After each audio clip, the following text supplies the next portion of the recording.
Bonjour à tous, bienvenue dans cette vidéo. Je vais vous montrer comment on automatise une stratégie de trading sur le marché des futurs.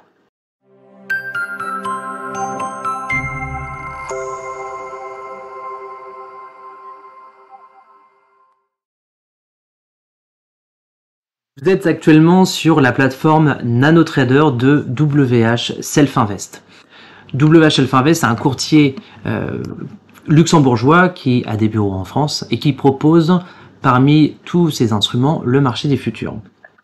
Donc là, le graphique que vous voyez actuellement, c'est le graphique du DAX, parce qu'il est 11h35, donc on est plutôt sur la session européenne, et donc je vous ai choisi le DAX, donc le FDAX comme vous voyez ici, septembre 2023. Le FDAX, c'est le contrat plein à 25 € du point.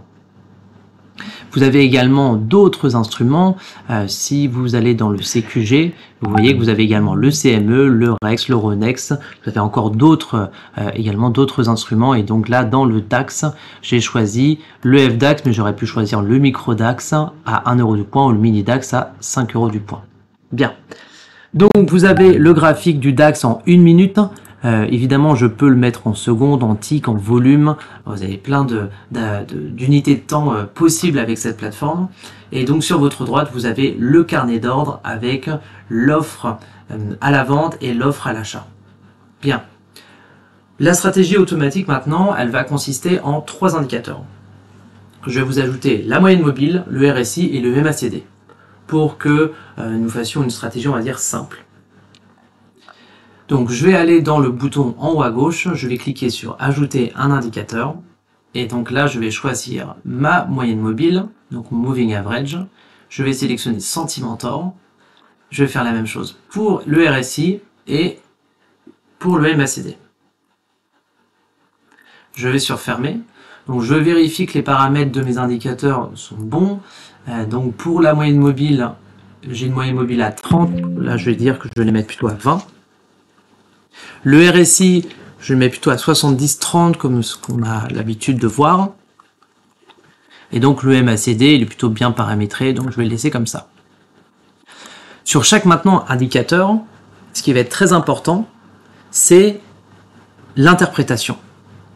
Donc l'interprétation de chaque indicateur, c'est-à-dire quand est-ce qu'on va interpréter que cet indicateur est plutôt à l'achat ou à la vente. Donc pour cela, je vais aller dans ma barre de personnalisation ici. Et je vais sélectionner chaque indicateur et faire un clic droit pour modifier son interprétation. Donc l'interprétation, c'est que vous avez le prix qui est en jaune, et donc, enfin le prix qui est en bleu, et donc lorsque ça va croiser la moyenne mobile, est-ce qu'on se met plutôt à l'achat ou à la vente? À savoir qu'on va le mettre sous forme de chiffres. Donc 100 c'est l'achat, 0 c'est la vente et 50 c'est flat. Donc ici, lorsque je croise la moyenne mobile par le haut, je me mets à l'achat, donc je me mets 100. Lorsque je reste au-dessus, je mets 50, je reste flat, donc toujours à l'achat. Je me mets toujours à l'achat, donc 100. Et lorsque je vais en dessous, je me mets à 0 pour la vente et je reste sous cette moyenne mobile, je me mets toujours à 0. Je clique sur OK. Et je vais faire la même chose sur le RSI. Donc le RSI, lorsque je suis en zone de surachat, je vais me mettre à acheter. Donc je vais mettre 100. Si je suis en survente, si je suis toujours dans cette zone-là, je me mets toujours acheteur. Dans la zone inférieure, enfin la zone du milieu, je vais me mettre flat. Et lorsque je vais dans la zone de survente, je mets vendeur, donc je mets 0. Et ensuite 50 lorsque je sors de cette zone. OK. Je clique sur OK. Et pour le MACD, même chose. Lorsque je suis au-dessus, je me mets 100. Si je reste au-dessus, je reste à l'achat. Si on est ensuite en dessous, je me mets à la vente. Et je reste à la vente lorsqu'on est en dessous, lorsque le prix est en dessous.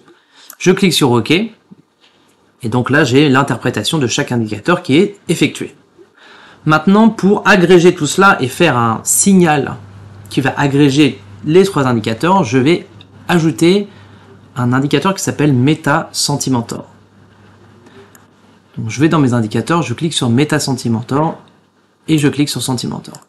Et donc, vous voyez ici, si je mets le MetaSentimentor en haut et que je réduis mes deux indicateurs, donc je les enlève pas, je les réduis, vous voyez que sur ce graphique, eh bien, vous avez un signal d'achat lorsque la ligne rejoint la zone verte et un signal de vente lorsque la ligne rejoint la zone rouge. Donc ça veut dire quoi? C'est l'interprétation, MetaSentimentor, c'est l'interprétation de mon RSI, mon MACD et ma moyenne mobile. Autrement dit, si nous sommes en zone verte, ça veut dire quoi? Ça veut dire que là, le prix est au-dessus de la moyenne mobile, que le RSI est en zone de surachat et que la ligne de MACD a été croisée par-dessus. D'accord? Voilà donc à quoi sert le MetaSentimentor. Le MetaSentimentor, vous pouvez le régler également, parce que là, on a mis par défaut zone de 76, mais vous pouvez vous dire que finalement, on a besoin, ça fait trop de signaux, donc on a besoin de relever un petit peu, et donc au lieu d'acheter à partir de cette zone de 76, on peut mettre 80, 90, etc. Ou en dessous, si vous n'avez pas assez de signaux. D'accord? Maintenant, je vais activer le money management, c'est-à-dire maintenant que je sais quand est-ce que je dois acheter ou vendre, il faut que je m'assure que la prise de position elle soit bonne, c'est-à-dire en termes de stop loss, de take profit.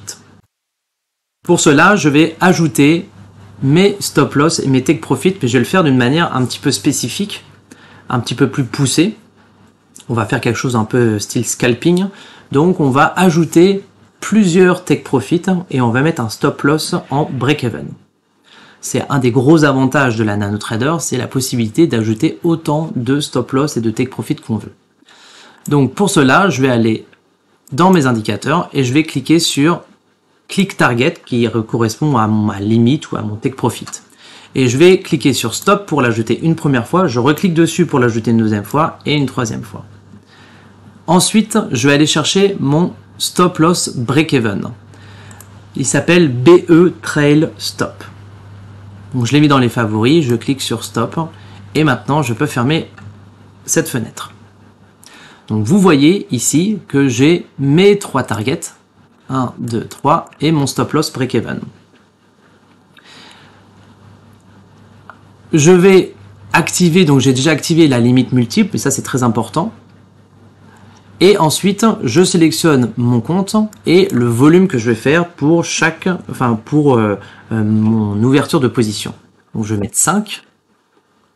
Et ensuite, je vais sélectionner, je vais paramétrer mes 3 targets. Donc on va dire que la première, je vais mettre un target de 5 points. Donc vous voyez, 5 points c'est ici. Mais je pourrais le mettre en pourcentage, en ATR ou en tick. Je laisse en points.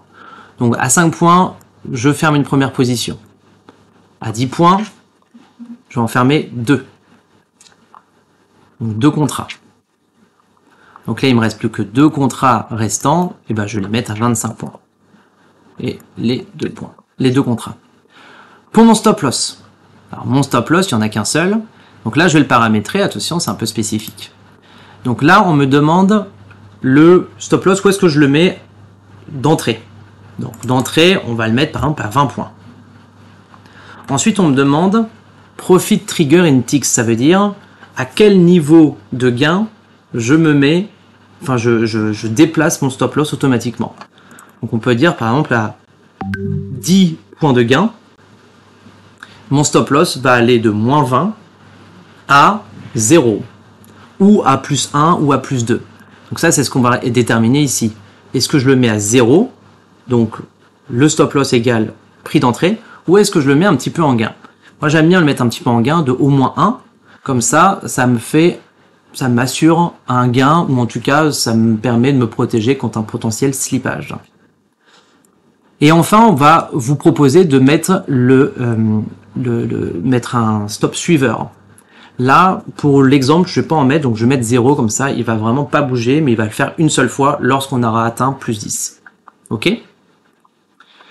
Maintenant que tout est paramétré, j'ai rien d'autre a priori à faire, je vais donc sélectionner mon automatisation et à partir de là, la stratégie automatique va être enclenchée. Donc je vais dans état d'automatisation, je clique sur ordre auto et à partir de là, dès qu'on sera dans la zone rouge ou la zone verte, ça va ouvrir la position. Je clique sur ordre auto et donc là maintenant il n'y a plus qu'à attendre que le prix ait atteint la zone verte pour l'achat ou la zone rouge pour la vente. Pour ne pas attendre que le DAX atteigne ses objectifs et que la vidéo soit trop longue, je vous propose de passer sur le mode simulation qui est un mode très spécifique chez WHS sur la NanoTrader. C'est très intéressant. En fait, ça vous permet de tester vos stratégies sur un marché qui n'existe pas et que vous pouvez manipuler. Donc là, on a remarqué qu'il y a un ordre à l'achat qui s'est enclenché. Donc vous voyez votre stop loss qui est donc à ce niveau-là en rouge et vos trois take profit, les 3 targets qui sont ici. Et donc l'objectif, ça va être d'exécuter donc les 3 targets et de voir le stop loss se mettre en break-even. Ok. Donc là, on a atteint la première target. Le stop loss n'a pas encore bougé parce qu'il faut qu'il y ait au moins 10 points de variation pour cela. Et donc, vous voyez ici, on a effectivement atteint la deuxième target et notre stop loss est arrivé. Vous voyez, notre stop loss a bougé. Donc, ça va très vite parce qu'on est sur le mode simulation. Néanmoins, vous pouvez voir que ça répond très bien. La plateforme, elle répond très bien. Donc là, vous voyez, à nouveau, nous avons la target qui a été touchée 2 fois et notre stop loss qui s'est mis en break-even. Donc voilà tout l'intérêt. Alors évidemment, sur le marché des futurs, vous n'aurez pas une réactivité qui soit comme ça, d'autant que là, j'ai mis sur du scalping, donc des take profits qui sont très courts. Mais bref, c'était pour évidemment l'explication. En tout cas, sachez que vous pouvez appliquer ce type de stratégie sur du futur comme sur du CFD. Donc là, on a montré sur un mode simulation que vous pourrez faire avec la NanoTrader. Vous pouvez le faire uniquement avec cette plateforme-là. On ne le fait pas sur la plateforme TradingView par exemple. On le fait uniquement sur la plateforme NanoTrader PC. Voilà. Donc j'en ai fini pour aujourd'hui. Je vais désactiver donc mon ordre auto, comme ça vous n'avez plus d'ordre automatique qui se lance. Donc que vous soyez sur du DAX ou sur d'autres instruments, vous pouvez appliquer cette stratégie. Si vous avez évidemment besoin d'aide, contactez-nous. Nous sommes à votre disposition pour vous faire du coaching sur la plateforme et de vous montrer sur votre stratégie comment on l'automatise avec la plateforme NanoTrader. Voilà, c'était tout pour moi. Merci d'avoir regardé cette vidéo. Abonnez-vous et je vous dis à bientôt pour de prochaines sessions sur la NanoTrader. Salut à tous!